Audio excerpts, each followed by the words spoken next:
Hi, welcome to A-Star Reads, and this is my September wrap-up. I kind of want to do something different today because it is October 2nd now, and it was foggy this morning out here in the woods, and I just thought it was a great sort of ambiance. I did my fall makeup, so I kind of figured let's do something a little different. I did bring my coffee, so I can enjoy this while I talk to you about what I read in September. I felt like September was a pretty good month as far as reading goes. If you saw my August-September TBR, which I'll link up here, I didn't really have too much actually planned for September, so I was able to slip in a few books that I really didn't discuss on my TBR, and that was kind of fun. There was a little bit of freedom last month to kind of read whatever I felt like reading. This month is very structured, so I'm not going to be able to add too many extra books, and then next month will be the same thing. So, you know, September was a good, relaxing month. And it's funny because I didn't have school last month, so I made sure to add all the books and all the readathons to October and November when I will be in school. I know how to have fun. The first book I'm going to talk to you about is The Shining, and I read that for my summer ween readathon. I finished it on August 31st, but I didn't really get a chance to talk as much about it in my vlog because I was still working on it. I gave it 4 stars. It was great. It started out a little slow for me.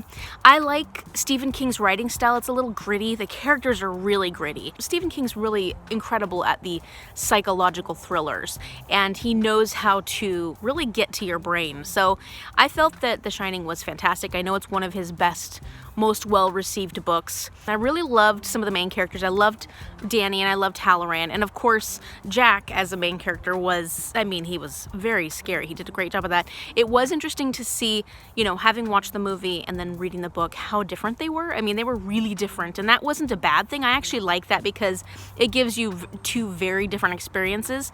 However, it was just so strange that some of the things that are super iconic in the movie were not really in the book at all. If you like Stephen King, I definitely recommend The Shining. Like I said, I gave it 4 stars. It started out slow for me, but then it really picked up and I enjoyed it a lot. So the next 2 books I should tell you about are Devil in the White City and Dead Wake, both by Erik Larson. And these 2 books were actually what my September nonfiction recommendation video was all about. So I will link that video and put it down in the description box below so you know more about it. Devil in the White City I gave 4.25 stars, and Dead Wake I gave 5. They're both nonfiction. Devil in the White City is about the very first American serial killer, H.H. Holmes, and the first World's Fair in Chicago.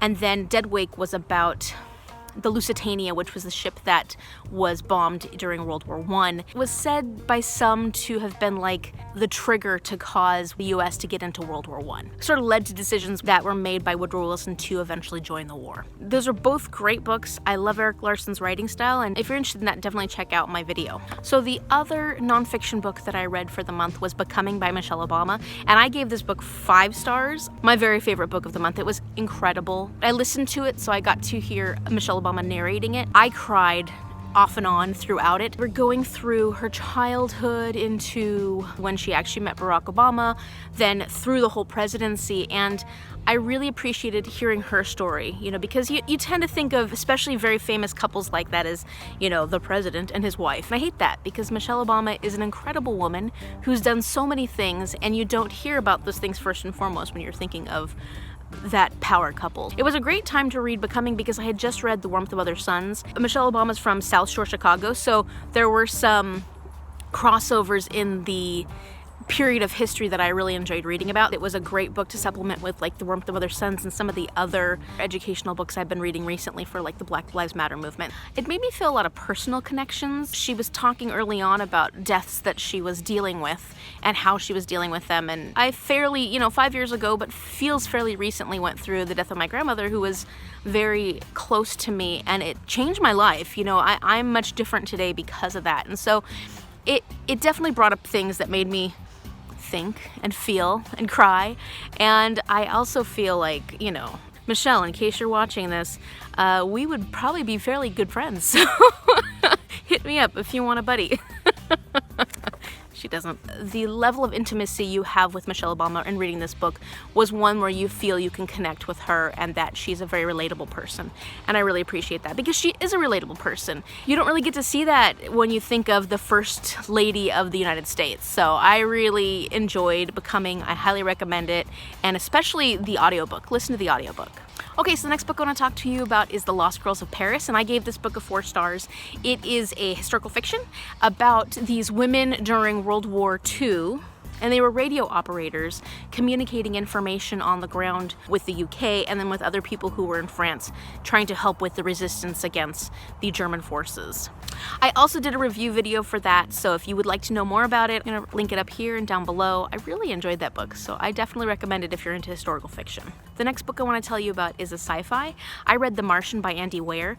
I really love that book. I gave it a 4.25 stars. Occasionally information was a little too scientific and complicated for me because I'm more of a biology major. However, it was just fantastically done. The humor was beautiful. I did a buddy read on that with my friend Shell. I also watched the movie, and the book and the movie are very similar, and they're really both well done. So if you've seen The Martian, you've not read the book, I recommend reading the book, and vice versa if you've read the book and haven't seen the movie. I don't think you'll be disappointed. It was really, really well done. Okay, so the next book is Beach Read by Emily Henry, and I gave this book 4 stars. I loved it. It could have been a 5-star for me, honestly. Everything about it was fantastic, except the ending. I just wasn't excited about the ending. Beach Read is about these 2 main characters, and right now their names are slipping me. But there's a female and a male. That's really helpful, Amy. She's gone through a lot. Her father died recently, but she's really angry at her father. He was living a double life, really, you know, a 2-family sort of life, and she never knew about it until he passed. And so she's really struggling with this, and she ends up inheriting his house that he had with his mistress. She goes to live in it. She's a romance writer, but she's really struggling with her craft right now. She has these awkward encounters with her neighbor. He's a writer as well, and they're both sort of the 2 famous writers in this little teeny town, and he writes literary fiction. He writes really serious books. He doesn't understand the whole romance concept because to him, nothing in life is that happy. So sort of get into this little wager where he's like, you can't write my style, and she's like, well, you can't write my style, and so they switch styles, and he's supposed to write a romance with a happily ever after, and she's supposed to write a literary fiction, and in the end, whoever sells a copy of their book first is the winner. I really loved this book, and it was so emotional, and it brought up so many things, and I just thought it was so dramatic and well done, and very deep. Like, for a romance novel, this was really, really deep. It felt like a literary fiction / romance novel. Maybe the whole point of the crossover was kind of reflected in what this book was. And then the ending was, I feel like it kind of petered out. I wanted more of an emotional climax, I guess, and I didn't really get it. I gave it a 4-star because otherwise I would have given it a 5-star. And for a romance novel to be a 5-star, that has to be incredible. And it really was, until the ending was just like, didn't have the same impact that the rest of the book had. So the book is How Lucky You Are. I'm forgetting the author's name right now, so I will put it down here. The first half of the book, I think it was 150 pages of the book, could be completely removed, and it could start from the very center of the book and be a decent book, and I'd probably give it 3.5 stars. The first 150 pages, I would have DNF'd it. I decided to carry on because I'm that person. I did not like the characters at all. They were so shallow. I couldn't imagine the friendships that were being represented in this book. All of a sudden, there was a switch. These women became real to me, and the friendships became somewhat real. Still not loving the whole friendship element, especially since this book is about friendship. The storyline got interesting, and there was something there for me, and I kind of enjoyed the second half. Enjoyed meaning like maybe a 3.5 stars. The story is about 3 friends, Waverly, Amy, and I don't remember the last character's name. She wasn't the character that I had any feelings about. Waverly is the main character, and she owns a bakery. She is struggling. She's financially struggling. She's struggling in her relationship. There's so many things that she's struggling with. And the thing I didn't like about this book, they were constantly comparing themselves to each other. Like, you know, you may think this is bad, but you can't possibly have it as bad as I have. And the whole first half of the book is basically that. My life is worse than your life. And it was so tedious. You find out the main point of the story was that there is trouble in paradise for one of these characters, and the trouble is very extreme and very painful. And so I have to say there's definitely trigger warnings in this book for domestic violence, physical abuse, some really extreme physical abuse. Once you got to the actual plot line where you were discussing this domestic violence and all the issues that were surrounded by it, then the friendships actually started to become what seemed like real friendships, and the whole intention was for these women to work together. I actually did surprisingly finally get into it. 3.5 stars for the second half, 1 star for the first half, which gives me, I guess, 2.5 is my rating for this book. Okay, so the next one I want to talk about is the second in the Shadowfall series. The first one was Born at Midnight, the second one is Awake at Dawn, and this is a young adult fantasy. In the first book, you meet this girl named Kylie who goes to this camp for special kids who have gotten in trouble and whatnot. Turns out it's a camp for supernaturals, and she's among like vampires and werewolves and all these different types of supernaturals, and she's trying to figure out what she is because there's something different about her. She's a supernatural, but she's a unique supernatural. Even in book 2, we're still trying to figure that element out. And there's a love triangle. There's Lucas and there's Derek. I am Team Lucas. And my complaints about this book are the same as the first one. Although I really enjoy the storyline, I like the characters well enough. There's a lot of fun concepts in play in the storyline. The writing style feels, to me, it feels immature. Even for a young adult book, it feels immature. It feels like it's borderline middle grade. And some of the choices the writer uses in dialogue doesn't always rub me the right way. I don't like slut shaming or shaming in general, and there tends to be a lot of shaming in this book. You know, the characters are teenagers and they're thoughtless and rude. If it wasn't for that, I'd probably rate this book a lot higher. I gave it 3.75 stars. I'm continuing the series. I am enjoying it. I'm reading it really fast. This is sort of like a no-thinking kind of guilty pleasure sort of series that I'm enjoying. And the next book I want to tell you about is A Song of Wraiths and Ruin. This is a 4-star book for me. I actually read it because the Krusty Club book club is reading it, and I was curious because it's a brand new book that just came out. This is the first book by this author, whose name I didn't write down, so I will put it right here. I really enjoyed the complexity of the story. I enjoyed the West African mythology, and I felt like it was a well-paced book.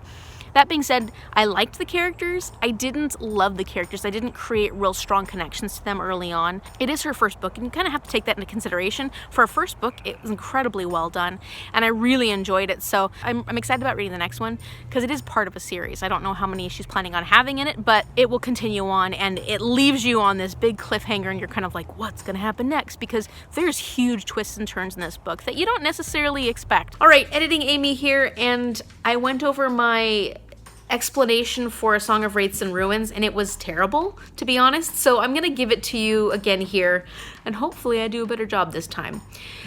So what happens in this story is that there is a young man named Malik. He's traveling to the capital city of Ziron with his 2 sisters. I think Layla is the older sister and Nadia is the younger sister. They're going to find work because their family is poor. They're from the Esheron Mountains, and unfortunately, anybody from that region is considered, well, is pretty much hated and looked down upon in Ziron. And they kind of have to try to hide who they are to get into Ziron so they can try and find work. And something awful happens. They have some difficulty trying to get in, and Malik comes upon this storyteller. She's called a griot. And the griot offers a wish to somebody who can answer a riddle. Well, Malik is really good at riddles, and he answers it right away, but doesn't want to volunteer himself. And the 6-year-old Nadia goes, oh, I know the answer, and she tells the answer, and the griot magically gives them their wish, which is to be inside Ziron. All of a sudden, they come into contact with this, I guess it's sort of a lesser god named Adir.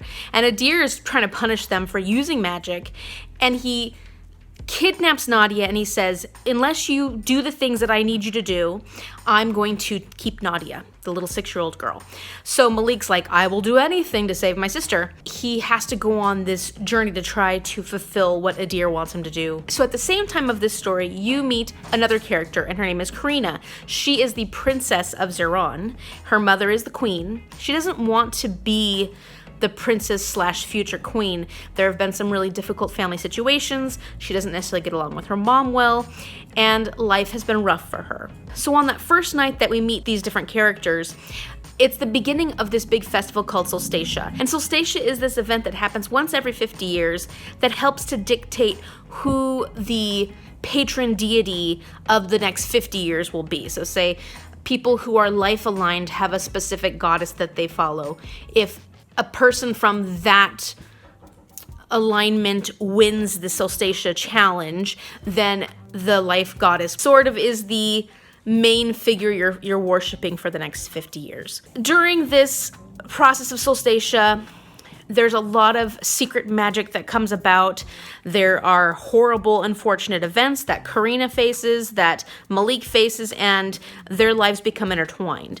And they have to both try and fulfill these goals and missions they have while they're slowly becoming more and more attached to each other. So it's a very complex story. There's a lot of twists and turns. A lot of times you don't exactly know where things are going to go.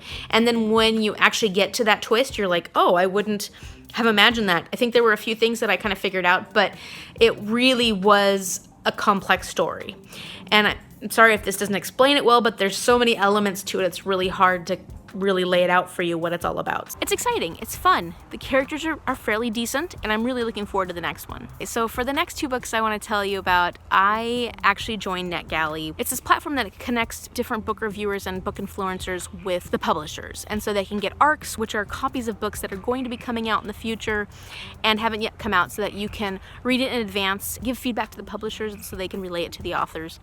And I was just curious about this. I know there's a lot of booktubers that have joined NetGalley and are constantly reading ARCs, and I was like, well, I kind of want to check it out. So I did. As you can imagine, I am a very small booktuber and my influence is very limited, and also I've never been on NetGalley before. You kind of have to get sort of a reputation going. So I did apply for quite a few books. I got approved for one, and there is a whole section of books that are called Read Now books, meaning most of them have already come out, but then the publisher has made it available for someone to read and then review.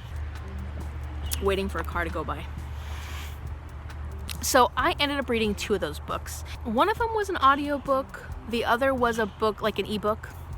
And then actually I'm currently listening to one which I won't talk to you about today because I'm not finished with it yet, and it's called The Switch by Beth O'Leary, I think it is. So the first one I read was on audiobook, and it's a middle grade adventure novel called Britfield and the Lost Crown. And another one where I didn't write the author's name down. I came with my notes and I didn't write the author's name down because I failed. But I'll put his name right here. The story is about 2 orphans, Tom and Sarah, and they're in this horrible orphanage called Weatherly with really terrible owners that mistreat the children. And at one point, Sarah gets locked away into the attic, and Tom and the rest of the orphans try and help her escape. And in that process, of course, Tom and Sarah realize they have to leave because if they're helping her escape, then they're gonna be in really big trouble if they're caught. So they actually leave Weatherly. In the meantime, Tom finds out something interesting from his files about his family. He doesn't know what it means, but it's one word, and he wants to know what it means about him and his history. They go on this wild and crazy adventure. They're on a hot air balloon. They meet this amazing professor. They're being chased by this private detective named Gowstone, who's been hired by the owners of the Weatherly Orphanage. And they're here, they're there, they're everywhere. They end up in some very interesting places where you're like, huh, that wouldn't happen. This book, you definitely have to suspend disbelief because they run across a lot of people who are very kind and helpful, and I'm like, I don't think people would actually be that kind and helpful, but I guess they're cute little kids who need help. The pace was fast. It was interesting. You love the characters. I just thought he did a great job of building up the personalities of these characters and making them very likable. He adds elements of British history into it, so it's kind of like he takes this middle grade book that is really fun and you're just invested in the characters, you're invested in the story, and he adds little historical tidbits. So I guess, you know, students learn while enjoying themselves. I'm excited to read his next one when it comes out. I don't know exactly when that'll be, but it'll be a fun little series to follow along with. And if you like middle grade books, I recommend this. It was a lot of fun. I gave it 4.5 stars. I'm finding that I kind of have a hard time reading middle grade books because it's so much different than even young adult or adult. So my ratings on middle grade may change as I read more. Finally, the last book I read, which was a great book to get myself into the October mode, is called It Came from the Multiplex. And it's actually an anthology, so it has a whole bunch of different authors associated with it. And this anthology came out because there is a Colorado horror film festival that was supposed to take place this year. The organizers of the film festival really wanted an anthology to go with this event. The event didn't happen. They're putting it off until next year, unfortunately, because of COVID, but the book still came out. I think this past month. I was approved for it, so I read it, and it was great. Like, it was really fun. I think I gave it 3.75 stars. For an anthology, I feel like I gave it a pretty high rating because anthologies are tricky. There's always stories in them that you're not gonna like. sometimes there's really amazing stories and you're like, oh, that's so great, I want to give it a 5-star. And then sometimes there's like these stories that are 1 or 2 stars. The theme of this was like 80s, multiplex, and surrounding horror movies. I thought that the writers did a great job sort of sticking to that theme. You know, there were a lot of 80s elements to it, and those were probably the stories that I really appreciated even more. There's like a little forward by the 2 people who were hosting the actual event, and I thought that they were so charming, and that their love of horror stories and horror movies, especially from the 80s in that time period, was really refreshing. It's kind of weird to say refreshing about an anthology of horror stories, but I felt like their introduction was really cute and sweet, and it made me excited about reading this. And so my mindset wasn't like, oh no, this is horror, I have to have a certain feeling about it. It was like, oh, they feel so nostalgic about this, let me enjoy this. The first couple stories weren't that scary. They were 80s and fun and interesting and really brought you back to that time period. And then after that, some of the stories get more creative, and some of the writers were a little more avant-garde in their take of this theme. Ultimately, there were stories that I enjoyed, there were stories that I didn't quite connect with as much, and that was okay. But the anthology was really well done, and there was a certain cohesiveness to it, considering they were all done by different authors. I recommend it. I think it was a lot of fun, and if you're even doing like a older horror movie marathon, read this. Like, read a story, watch a movie, read a story, watch a movie. I think that would be kind of cool. So that's it. Those were my books, my September wrap-up. Those were all the books I was able to finish this month. Like I said, I'm still working on the Switch.